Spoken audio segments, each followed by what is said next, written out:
ليه بنقول على السويس بلد الغريب؟ السويس بلد الغريب. مين هو الغريب؟ وايه هي الحكايه؟ تابع معايا. اللي قدام حضراتكم ده مسجد عبد الله الغريب، من اقدم المساجد اللي موجوده في محافظه السويس. ليه اتسمى عبد الله الغريب؟ او هنا بيقولوا عليه جامع الغريب على طول. ده كان احد اولياء الله الصالحين اللي جه حارب في السويس واندفن هنا، وعملوا له مقام موجود جوه الجامع، الناس بتيجي تزوره، وليه يوم معين بيتعمل له اللي هو مولد الغريب. تعالوا معانا وتابع الحكايه. مأذنة جامع الغريب تقدر تشوفها من أي مكان في حي الغريب والكسارة، لأنها كبيرة جدا، والمسجد كمان كبير جدا ومساحته جميلة جدا، علشان لازم يكون بالمنظر ده وبالمساحة دي، علشان الجامع ده بيخدم حي الغريب بأكمله. وحي الغريب مش حي صغير، ده حي كبير وفي نسبة سكان عالية.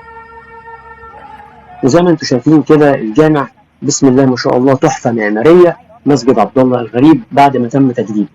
النهارده او في الوقت اللي احنا صورنا فيه الفيديو كان اول يوم لمولد الغريب. اخدكم معايا في جولة جوه الجامع كمان. المولد بتاع الغريب بيقعد 3 ايام بلياليهم.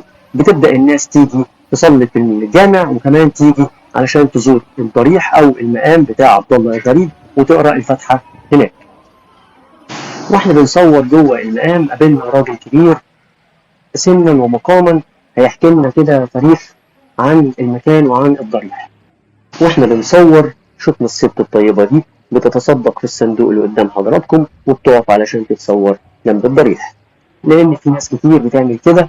صورنا كذا حد، ومنهم الشاب الجميل ده وهو بيدعي لله وبيقرأ الفاتحة لعبد الله الغريب. وده شكل المقام أو الضريح من جوه الجامع. وكمان هنصور من جوه المشربية شكل المقام من جوه من الداخل.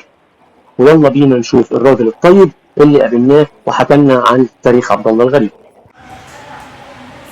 هو اسمه أبا يوسف يعقوب ابن محمد ابن يعقوب ابن إبراهيم ابن عماد، الشهير بسيدي عبد الله الغريب.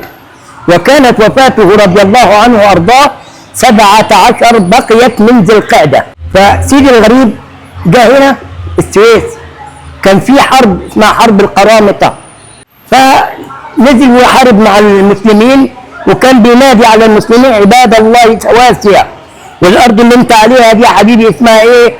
أرض الشهداء السواسية.